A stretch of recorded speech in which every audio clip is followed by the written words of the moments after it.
नमस्कार दोस्तों, स्वागत है आपका हमारे YouTube चैनल जीके ट्रैकर पे।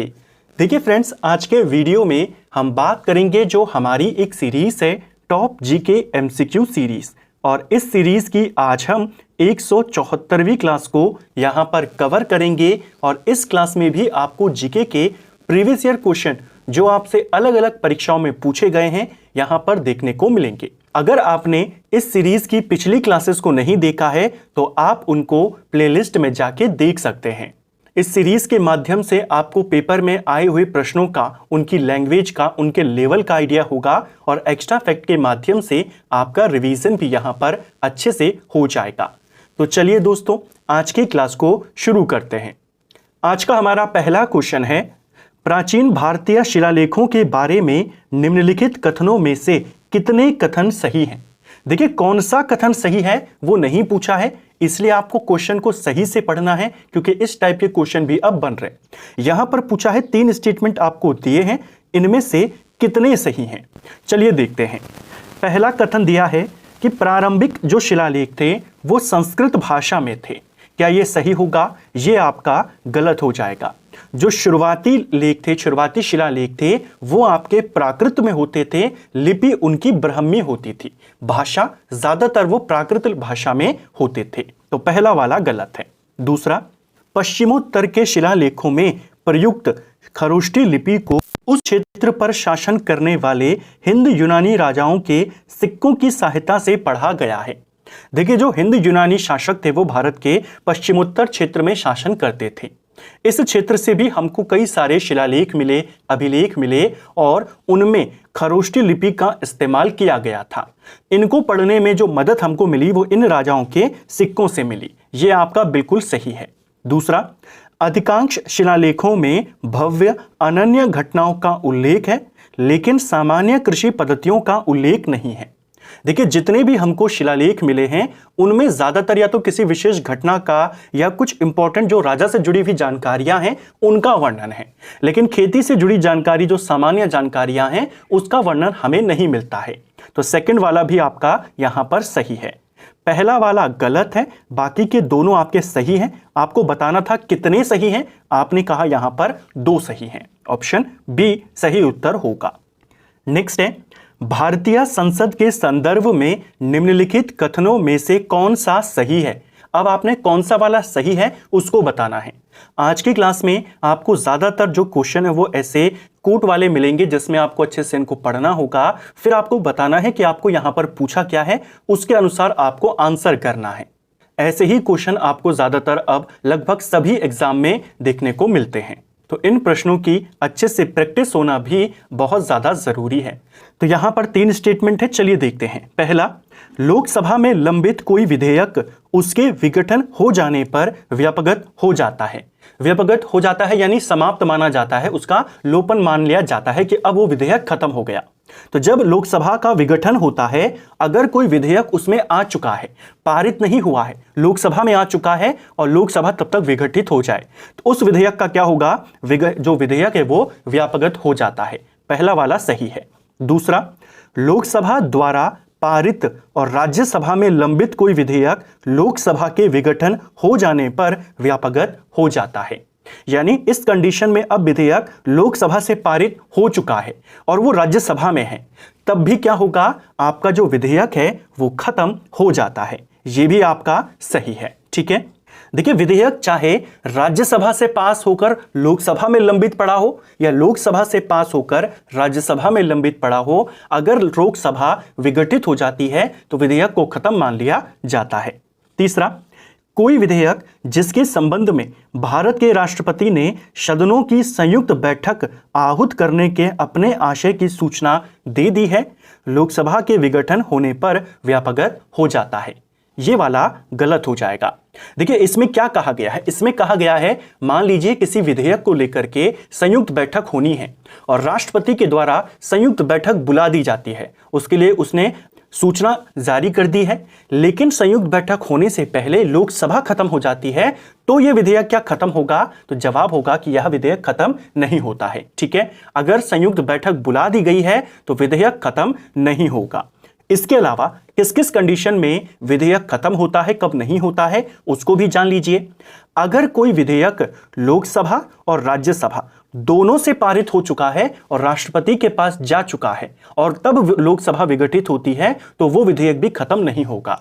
दूसरी कंडीशन, अगर राष्ट्रपति उस विधेयक को जो दोनों सदनों से पारित हो चुका है पुनर्विचार के लिए लौटा दे, पुनर्विचार के लिए वो वापस संसद में आता है, तो भी विधेयक खत्म नहीं होगा। ठीक है, नेक्स्ट यहां पर आपका आंसर क्या हो जाएगा? पहला और दूसरा सही है।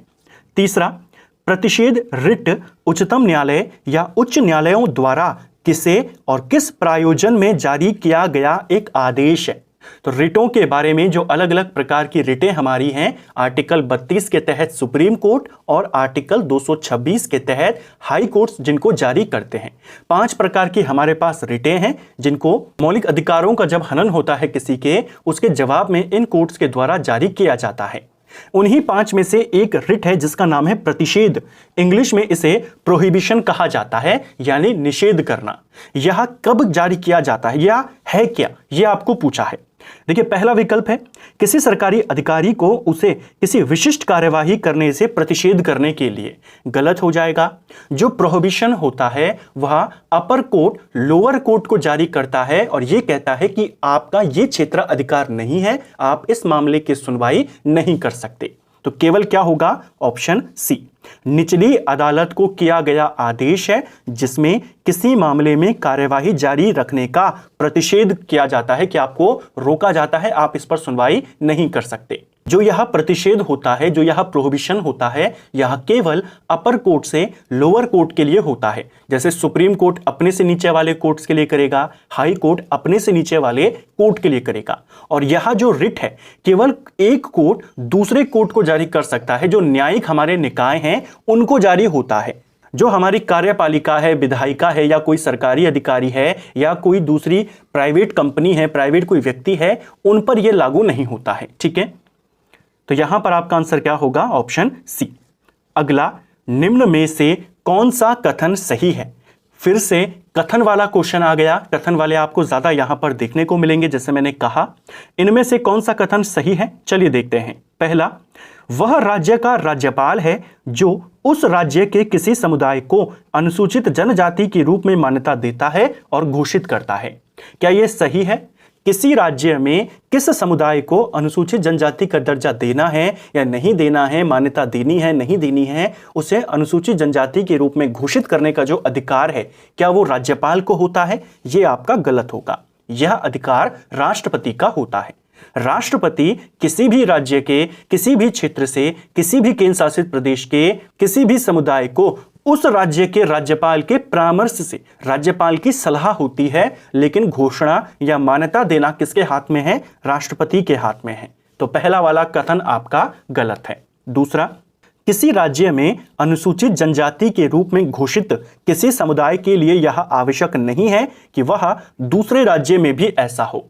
यह वाला स्टेटमेंट आपका सही है।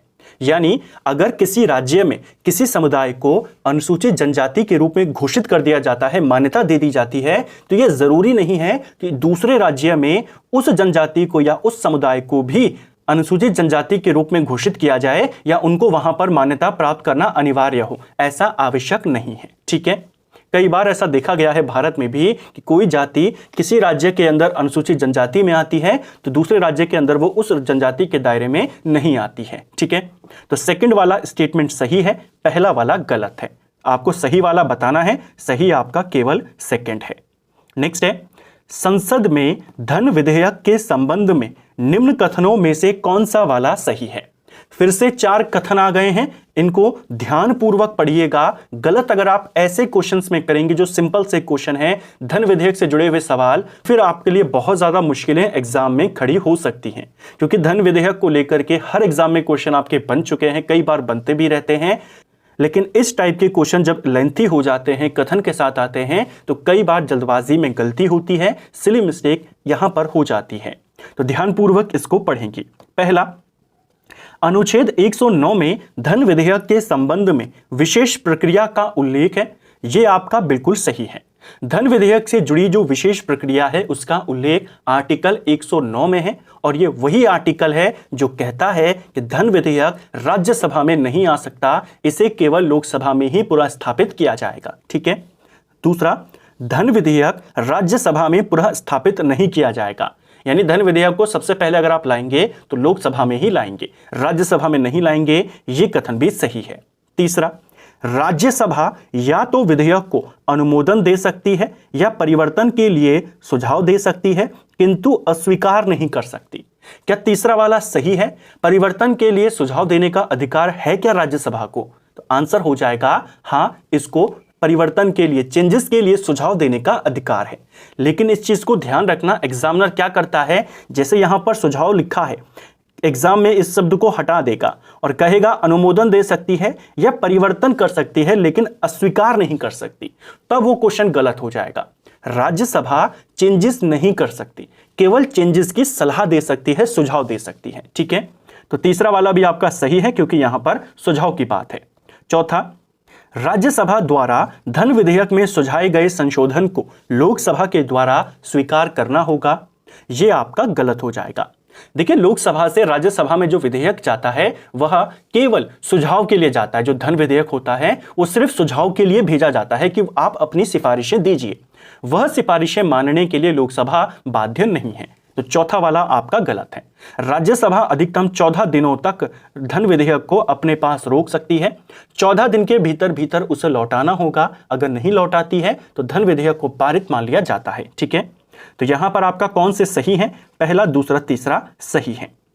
नेक्स्ट है, मध्यकालीन भारत में निम्न शासकों में से किसने पुर्तगालियों को भटकल में एक किला बनाने की अनुमति दी थी? देखिए, मध्यकालीन इतिहास में किस राजा ने पुर्तगालियों को भटकल में किला बनाने की मंजूरी दी थी? यह मंजूरी कृष्णदेव राय ने दी थी। ऑप्शन ए हमारा सही आंसर होगा। देखिए, कृष्णदेव राय पुर्तगालियों के मित्र थे। क्वेश्चन बनता है, क्वेश्चन बना है पेपर में कि कौन सा विजयनगर का शासक था जो पुर्तगालियों का मित्र था? तो आप कहेंगे कृष्णदेव राय। कृष्णदेव राय के पास जो पुर्तगाली गवर्नर था अल्बुकर्क, वास्तविक पुर्तगाली शक्ति का संस्थापक जिसको माना जाता है, 1510 में जाता है विजयनगर साम्राज्य के शासक कृष्णदेव राय के पास और यहां पर किले निर्माण की अनुमति मांगता है, जिसे कृष्णदेव राय प्रदान कर देते हैं। क्वेश्चन ऐसा भी बनता है अल्बुकर्क का मित्र इनमें से कौन था? तो भी आपने कृष्णदेव राय का नाम बताना है। कृष्णदेव राय विजयनगर साम्राज्य के सबसे महान शासक माने जाते हैं। ठीक है, नेक्स्ट है, अब तक भारत सरकार द्वारा कितने परिसीमन आयोग गठित किए गए हैं? देखिए, भारत सरकार के द्वारा अब तक कितने परिसीमन आयोग बना दिए गए हैं? परिसीमन आयोग क्या होता है? जो निर्वाचन क्षेत्रों का पुनर्निर्धारित करता है, जो सीमाएं तय करता है कि कौन सा निर्वाचन क्षेत्र कितना होगा, कहां से कहां तक होगा, वो सारा काम परिसीमन की प्रक्रिया के द्वारा होता है। उसके लिए जो आयोग बनता है उसे परिसीमन आयोग कहते हैं।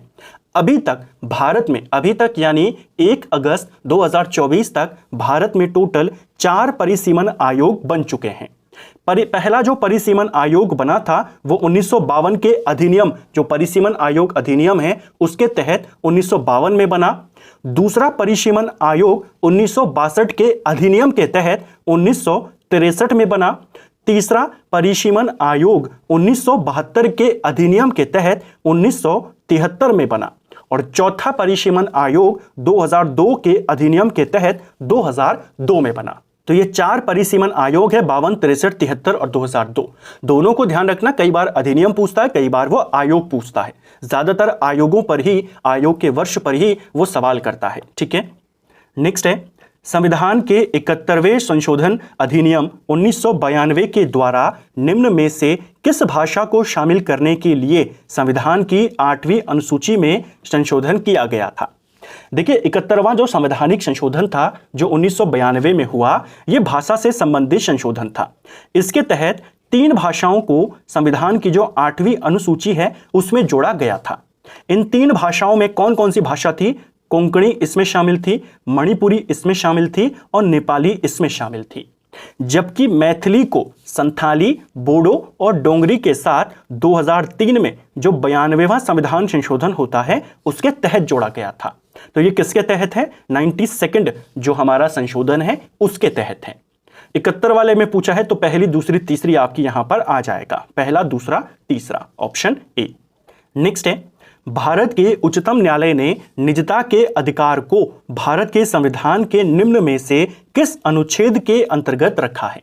यानी जो राइट टू प्राइवेसी होती है वह किस आर्टिकल के अंतर्गत माना गया है? यह माना गया है आर्टिकल 21 के अंतर्गत। ऑप्शन डी सही आंसर होगा। आर्टिकल 21 जो जीवन और दैहिक स्वतंत्रता से संबंधित है, उसके मौलिक अधिकार से जुड़ा हुआ है, इसी के साथ राइट टू प्राइवेसी को जोड़ा जाता है। इसके अलावा जैसे मैंने आपको हर बार कहा है, वे सारे अधिकार जो आपकी पर्सनल स्वतंत्रता को लेकर के और आपके जीवन को लेकर के जुड़ी हुई हैं, जैसे विवाह करने की स्वतंत्रता, विदेश यात्रा करने की स्वतंत्रता, वो सारी आज़ादियाँ किस में हैं? वो इसी आर्टिकल 21 में हैं, जिसमें जीवन की स्वतंत्रता है और दैहिक स्वतंत्रता है। ठीक है, नेक्स्ट है, प्रत्येक 21 जून को निम्नलिखित में से किस अक्षांश या अक्षांशों पर 12 घंटे से अधिक समय तक सूर्य का प्रकाश विद्यमान रहता है? देखिए, 21 जून को उत्तरी गोलार्ध में सबसे लंबा दिन होता है। इस दिन उत्तरी गोलार्ध में जो मुख्य तौर पर कर्क रेखा है, जो भारत से भी होकर गुजरती है, 8 राज्यों से होकर गुजरती है, कर्क रेखा पर सूर्य लंबवत पड़ता है, जिस वजह से दिन 12 घंटे से ज्यादा का होता है। तो कर्क रेखा तो इसमें आंसर होगा। दूसरी रेखा है उत्तर ध्रुवीय रेखा। जो उत्तर ध्रुवीय वृत्त है, आर्कटिक वृत्त, आर्कटिक सर्कल जिसको कहा जाता है, यहां पर भी जो सूर्य होता है 21 जून को 12 घंटे से ज्यादा तक होता है। ठीक है, नेक्स्ट है, तो यहां पर सही कौन से होगा? आपका दूसरा और चौथा, कर्क रेखा और उत्तर ध्रुवीय वृत्त। नेक्स्ट है, भारतीय इतिहास में शासकों के नाम और चित्रयुक्त प्रथम सिक्के किसके द्वारा जारी किए गए? तो भारत में सबसे पहले सिक्कों पर चित्र और राजाओं के नाम लिखने की जो परंपरा थी वो किसने शुरू करी थी? इसे हिंद यूनानी शासकों ने शुरू किया था। Option D. नेक्स्ट है, निम्नलिखित घटनाओं पर विचार कर इन्हें सही काल क्रम में लगाइए। तो इनको सही काल अनुक्रम में यानी आरंभ से लेकर नवीनतम तक लगाना है। जो घटना पहले घटी उसको पहले लिखना है। जो आपकी ये सारी घटनाएं हैं, सारी नजदीक की घटनाएं हैं, 1919 1920 के दौरान घटी हैं, तो आपको महीने के साथ, डेट के साथ इनका पता होना चाहिए। असहयोग आंदोलन की बात करते हैं तो असहयोग आंदोलन आपके अगस्त 1920 में शुरू हुआ था। ठीक है, दिल्ली में अखिल भारतीय खिलाफत सम्मेलन, इसकी शुरुआत कब हुई? यह सम्मेलन आपके नवंबर 1919 में हुआ था। रोलेट एक्ट पारित कब हुआ था? यह आपके मार्च 1919 में हुआ था। और जलियांवाला बाग हत्याकांड अप्रैल 1919 में हुआ था। तो आप आसानी से अब इनको लगा सकते हैं। सबसे पहले रोलेट एक्ट पारित हुआ 3, फिर उसके विरोध में जलियांवाला बाग हत्याकांड हुआ, फिर खिलाफत आंदोलन की शुरुआत होती है और फिर असहयोग आंदोलन शुरू होता है। 3 4 2 1 इसका सही आंसर होगा, ऑप्शन बी। नेक्स्ट है, राज्य विधानसभा निम्न में से किनके निर्वाचन में भाग लेती है? राज्यों की विधानसभाएं जो होती हैं वो राष्ट्रपति के निर्वाचन में भाग लेती हैं, राज्यसभा के सदस्यों के निर्वाचन में भाग लेती है और विधान परिषद के सदस्यों के निर्वाचन में भी वो भाग लेती है। यानी 1 3 4 इसका आंसर होगा। उपराष्ट्रपति के चुनाव में राज्य विधानसभाएं भाग नहीं लेती है। उपराष्ट्रपति के चुनाव में लोकसभा और राज्यसभा के सारे सांसद यहां पर भाग लेते हैं, चाहे वो निर्वाचित हो चाहे वो मनोनीत हो। ठीक है, नेक्स्ट है, कौन सा संवैधानिक प्रावधान ग्राम सभा के गठन से संबंधित है? तो इनमें से कौन सा संवैधानिक प्रावधान है, यानी कौन सा आर्टिकल है जो ग्राम सभा के गठन की बात करता है? देखिए, ग्राम सभा के गठन से संबंधित जो प्रावधान है वो आर्टिकल 243 ए में है। ऑप्शन ए हमारा सही आंसर होगा। ठीक है, जो आर्टिकल 243 है उसमें पंचायतों की परिभाषाएं दी गई हैं। 243 ए में ग्राम सभा के गठन, ग्राम सभा के बारे में बताया गया है और 243 बी के अंदर पंचायतें, जो ग्राम पंचायतें होती हैं, उनके गठन की बात कही गई है। ठीक है, पंचायतों की जो संरचना है वो सी में कही गई है। ये आर्टिकल भी पूछे जाते हैं, काफी इंपॉर्टेंट ये आर्टिकल है। जो हमारी सीरीज है संविधान वाली सीरीज, उसमें हमने डिटेल में इनकी बात करी थी, कौन से आर्टिकल में क्या बात कही गई है। पंचायती राज को भी लेकर हमने डिटेल क्लास को देखा था। अगला, भारतीय पुनर्जागरण के पिता राजा राम मोहन राय की मृत्यु कहां पर हुई थी? तो देखिए, राजा राम मोहन राय को भारतीय पुनर्जागरण का पिता या आधुनिक भारत का निर्माता, इन सब नामों से जाना जाता है। इनकी जो मृत्यु होती है वह ब्रिटेन में हुई थी, ब्रिस्टल में हुई थी। ऑप्शन सी सही आंसर होगा। देखिए, राजा राम मोहन राय को लेकर के कई सारे सवाल पूछे जाते हैं। उनमें से दो बातें जो आपको यहाँ पर ध्यान रखनी है, कई बार हमने इनसे जुड़े हुए अलग अलग प्रश्नों को देखा है, दो बातों को ध्यान रखना है। पहला, इनको ये राजा की उपाधि अकबर द्वितीय ने दी थी। क्वेश्चन आता है, इनको यह उपाधि किसने दी? अकबर सेकंड ने दी थी। अकबर द्वितीय उस समय अंग्रेजों का पेंशन था, पेंशनर था, पेंशन ये अंग्रेजों से लेता था। इसी ने राजा राम मोहन राय को ब्रिटेन भेजा था अपनी पेंशन बढ़वाने के लिए 1830 में, और कुछ सालों के बाद 1833 में ब्रिस्टल में इनकी निधन हो जाता है। ठीक है, राजा राम मोहन राय का, इनकी समाधि भी यहीं पर स्थित है। नेक्स्ट है, निम्न में से कौन से शासक पृथ्वीराज चौहान के नाम से प्रसिद्ध हैं? देखिए, पृथ्वीराज चौहान वे वाले चौहान जिन्होंने गौरी के साथ तराइन के युद्ध लड़े थे, वह इनमें से कौन से हैं? कई बार मैंने आपको कहा है कि जो पृथ्वीराज तृतीय हैं उन्हीं को पृथ्वीराज चौहान के नाम से जाना जाता है। ठीक है, 1177 से लेकर 1192 तक ये शासन करते हैं। 1191 में तराइन के पहले युद्ध में मोहम्मद गौरी को हराते हैं, लेकिन अगले ही युद्ध में ये गौरी से पराजित हो जाते हैं। तो पृथ्वीराज चौहान पृथ्वीराज तृतीय को कहते हैं। ठीक है, ऑप्शन सी। कई बार क्वेश्चन आ जाएगा कि गौरी और किस पृथ्वीराज चौहान के बीच में तराइन के युद्ध हुए थे, और इस तरह के विकल्प आ जाएंगे, तो ध्यान रखना है पृथ्वीराज तृतीय थे वो। ठीक है, सिंधु सभ्यता संबंधित है। जो सिंधु घाटी सभ्यता है वह किस काल की मानी जाती है? देखिए, सिंधु घाटी जो सभ्यता है उसको समझने से पहले, किस काल की है उसको जानने से पहले हमारे पास तीन प्रमुख काल होते हैं। एक होता है हमारा प्रागैतिहासिक काल, एक होता है आग ऐतिहासिक काल, और एक होता है ऐतिहासिक काल। प्रागैतिहासिक काल में वो काल होता है जिस काल का या जिस काल के मनुष्यों को ना तो लिखना आता था और ना हमको उनका कुछ लिखा हुआ मिला है, यानी उस काल के लोगों को लिखना नहीं आता था। उनका जो पूरा इतिहास है वो पुरातात्विक चीजों पर आधारित है। दूसरा काल है आग ऐतिहासिक काल, जिस काल की लिखित जानकारी मिलती है, यानी उस काल के लोगों को लिखना आता था लेकिन उन्होंने जो लिखा है उसे हम अभी तक नहीं पढ़ पाए हैं, उस काल को रखा जाता है आग ऐतिहासिक काल में। और फिर आता है ऐतिहासिक काल, कि जिस काल में लोगों ने लिखा भी और हमने उसको पढ़ा भी। तो ये तीन इंपॉर्टेंट काल हैं। प्रागैतिहासिक काल में पाषाण काल को रखा जाता है, सिंधु घाटी सभ्यता को आग ऐतिहासिक काल में रखा जाता है, क्योंकि सिंधु घाटी के लोग लिखना जानते थे। इनकी लिपि हमको मिली है लेकिन इनकी लिपि अभी तक पढ़ी नहीं गई है, तो सिंधु घाटी सभ्यता इस काल में आती है। ठीक है, नेक्स्ट है 1857 की क्रांति के बारे में किसने कहा था कि यह अंग्रेजों के विरुद्ध हिंदू और मुसलमानों का षड्यंत्र था? तो 1857 की क्रांति को अंग्रेजों के खिलाफ हिंदू मुसलमानों का षड्यंत्र ये कहा था टेलर और आउट्रम ने। ऑप्शन डी इसका सही आंसर होगा। ठीक है, 1857 की क्रांति को लेकर किस किस ने क्या क्या कथन कहे थे वो सब आपसे पूछे जाते हैं। जैसे जो ये जॉन लॉरेंस है, इसने कहा था कि यह पूर्णतः सिपाही विद्रोह है। किसने कहा? लॉरेंस ने।